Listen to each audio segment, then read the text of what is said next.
The secret, അതുപോലെ ആകർഷണ നിയമം, അതായത് ലോ ഓഫ് അട്രാക്ഷൻ.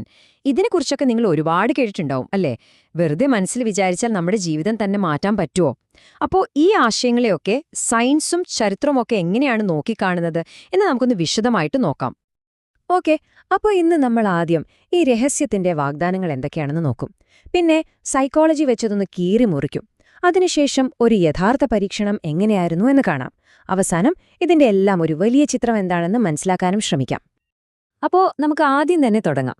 എന്താണ് ഈ ദ സീക്രട്ട് പോലെയുള്ള പുസ്തകങ്ങളൊക്കെ നമുക്ക് തരുന്ന ആ വലിയ വാഗ്ദാനം? ഇതാണ് ആ ഒരു $1 മില്യൺ ചോദ്യം, അല്ലേ? വെറുതെ മനസ്സിൽ ചിന്തിച്ചതുകൊണ്ട് മാത്രം നമുക്ക് വിജയം നേടാൻ സാധിക്കുമോ? ലക്ഷക്കണക്കിന് ആളുകൾ ഇതിന്റെ ഉത്തരം തേടിയിട്ടുണ്ട്. അപ്പോ ഈ ദ സീക്രട്ട് പറയുന്നതിന്റെ കാതിൽ വളരെ സിമ്പിളാണ്. നമ്മുടെ ചിന്തകൾക്ക് ഒരുതരം വൈബ്രേഷൻ അഥവാ ഊർജമുണ്ട്. നമ്മൾ എന്തിനെക്കുറിച്ചാണോ ഏറ്റവും കൂടുതൽ ചിന്തിക്കുന്നത്, അത് നല്ല കാര്യമായാലും ചീത്ത കാര്യമായാലും, പ്രപഞ്ചം അതേ ഊർജത്തിലുള്ള കാര്യങ്ങളെ നമ്മുടെ ജീവിതത്തിലേക്ക് ആകർഷിക്കുമത്രേ. ഓക്കെ, അപ്പൊ ഈ പറയുന്നതൊക്കെ കൊള്ളാം. പക്ഷേ സയൻസിന് ഇതിനെപ്പറ്റി എന്താ പറയാനുള്ളത്? നമുക്ക് മനഃശാസ്ത്രത്തിന്റെ കണ്ണിലൂടെ ഇതൊന്ന് നോക്കാം. അപ്പോ ഈ ആകർഷണ നിയമം ചിലർക്കെങ്കിലും വർക്ക് ചെയ്യുന്നതായിട്ട് തോന്നുന്നതിന് പിന്നില് ഒരു സൈക്കോളജിക്കൽ കാരണമുണ്ട്. അതിനെയാണ് നമ്മൾ കൺഫർമേഷൻ ബയസ് എന്ന് പറയുന്നത്. അതായത് നമ്മൾ വിശ്വസിക്കുന്ന കാര്യങ്ങളെ ശരിവെക്കുന്ന കാര്യങ്ങൾ മാത്രം നമ്മൾ കൂടുതലായി ശ്രദ്ധിക്കാൻ തുടങ്ങും.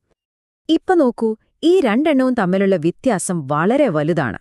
ആകർഷണ നിയമം പറയുന്നത് പ്രപഞ്ചത്തിന്റെ എന്തോ ഒരു മാന്ത്രിക ശക്തിയെക്കുറിച്ചാണ്. എന്നാൽ കൺഫർമേഷൻ ബയസ് അങ്ങനെയല്ല. അത് നമ്മുടെ തലച്ചോറ് എങ്ങനെയാണ് കാര്യങ്ങളെ കാണുന്നത്, എങ്ങനെയാണ് വിവരങ്ങൾ ഫിൽട്ടർ ചെയ്യുന്നത് എന്നതിനെക്കുറിച്ചുള്ള ഒരു സയന്റിഫിക് ഫാക്റ്റാണ്. അപ്പോൾ ശരി, ഈ പോസിറ്റീവ് തിങ്കിങ് ഒന്നും മാജിക് അല്ലെന്ന് വെക്കാം. പക്ഷെ നമ്മളെല്ലാവരും കേട്ടിട്ടുള്ള ഒന്നാണല്ലോ വിഷ്വലൈസേഷൻ. അതായത് ലക്ഷ്യങ്ങൾ മനസ്സിൽ കാണുന്നത്. അത് ശരിക്കും വർക്ക് ചെയ്യൂ? ഇത് കണ്ടുപിടിക്കാൻ വേണ്ടി നടന്നൊരു ഇൻട്രസ്റ്റിംഗ് സ്റ്റഡി നമുക്ക് നോക്കാം. ഇതാണ് ആ സ്റ്റഡിയുടെ ഒരു ഡിസൈൻ. ഇതില് ഗവേഷകർ എന്താ ചെയ്തതെന്ന് വെച്ചാൽ, വിഷ്വലൈസേഷന്റെ യഥാർത്ഥ എഫക്റ്റ് എന്താണെന്ന് അറിയാൻ വേണ്ടി സ്റ്റുഡൻസിന് പല ഗ്രൂപ്പുകളായിട്ട് തിരിച്ചു. അപ്പം 3 ഗ്രൂപ്പുകളാണ് ഉണ്ടായിരുന്നത്. ഒന്നാമത്തെ ഗ്രൂപ്പ് കൺട്രോൾ ഗ്രൂപ്പ്. അവരോട് പ്രത്യേകിച്ചൊന്നും ചെയ്യാൻ പറഞ്ഞില്ല. രണ്ടാമത്തെ ഗ്രൂപ്പ്, അവര് നല്ല മാർക്ക് കിട്ടുന്നതും അതിന്റെ സന്തോഷവും മാത്രം സങ്കൽപ്പിച്ചു. മൂന്നാമത്തെ ഗ്രൂപ്പാണെങ്കിൽ ആ റിസൾട്ട് മാത്രമല്ല, അതിലേക്കെത്താനുള്ള വഴി കൂടി സങ്കൽപ്പിച്ചു. അതായത് പഠിക്കുന്നതും നോട്ട്സ് നോക്കുന്നതും ഒക്കെ. അങ്ങനെ 7 ദിവസം ഈ വിഷ്വലൈസേഷൻ പരിപാടിയൊക്കെ കഴിഞ്ഞ് സ്റ്റുഡൻസ് അവരുടെ സെമിഫൈനൽ എക്സാം എഴുതി. പക്ഷെ അതിന്റെ റിസൾട്ട് വന്നപ്പോൾ അത് അത്ര പ്രതീക്ഷിച്ച ഒന്നായിരുന്നില്ല. ഇപ്പോൾ ഈ ടേബിൾ നോക്കുമ്പോൾ ഒറ്റ നോട്ടത്തില് കൊള്ളാം എന്ന് തോന്നും. കാരണം വിഷ്വലൈസേഷൻ ചെയ്ത 2 ഗ്രൂപ്പിന്റെ മാർക്ക് കൂടിയിട്ടുണ്ട്. അതേസമയം ഒന്നും ചെയ്യാത്ത കൺട്രോൾ ഗ്രൂപ്പിന്റെ മാർക്ക് കുറയുകയും ചെയ്തു, അല്ലേ? പക്ഷേ കഥയിലെ യഥാർത്ഥ ട്വിസ്റ്റ് വരാനിരിക്കുന്നതേയുള്ളൂ. മാർക്കൊക്കെ കൂടിയെങ്കിലും സ്റ്റാറ്റിസ്റ്റിക്കലി നോക്കുമ്പോൾ ഈ മാറ്റം അത്ര വലുതൊന്നുമല്ലെന്നാണ് ഈ സ്റ്റഡി നടത്തിയവർ തന്നെ പറയുന്നത്. അതായത് ഇതൊരു കാര്യമായ വ്യത്യാസമായി കണക്കാക്കാൻ പറ്റില്ല. അപ്പോ ചുരുക്കി പറഞ്ഞാൽ എന്താണ് സംഭവം?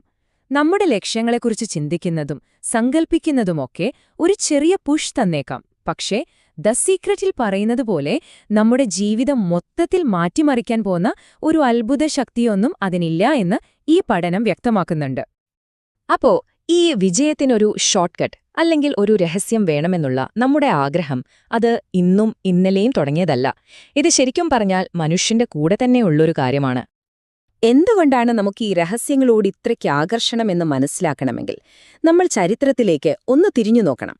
നൂറ്റാണ്ടുകളായി ഈ രഹസ്യ സംഘടനകൾ എങ്ങനെയാണ് ആളുകളെ ആകർഷിച്ചിരുന്നത് എന്ന് നോക്കിയാൽ മതി.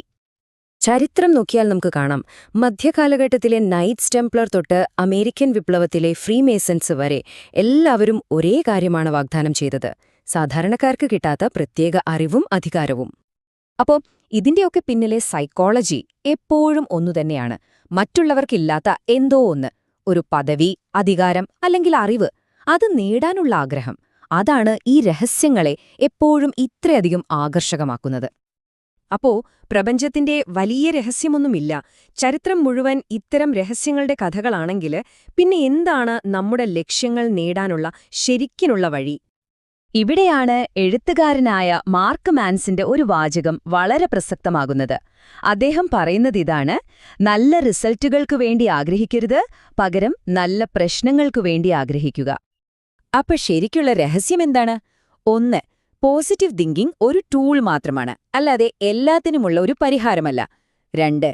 വിജയിക്കാൻ വെറുതെ ചിന്തിച്ചാൽ മാത്രം പോരാ, കഠിനാധ്വാനം വേണം, കഴിവ് വേണം, തോൽവികളെ നേരിടാൻ പഠിക്കണം. ഏറ്റവും പ്രധാനം ആ ഒരു പ്രോസസ്സിനെ സ്നേഹിക്കുക എന്നതാണ്. പ്രശ്നങ്ങളിൽ നിന്ന് ഒളിച്ചോടുകയല്ല, അവയെ എങ്ങനെ പരിഹരിക്കാമെന്ന് പഠിക്കുകയാണ് വേണ്ടത്. അപ്പോ യഥാർത്ഥ രഹസ്യം എന്താണെന്ന് വെച്ചാൽ അങ്ങനെയൊരു രഹസ്യം ഇല്ല എന്നതാണ്. ആ ഒരു സത്യം മനസ്സിലാക്കിക്കൊണ്ട് ഇനി നിങ്ങൾ എന്താണ് നേടാൻ പോകുന്നത്?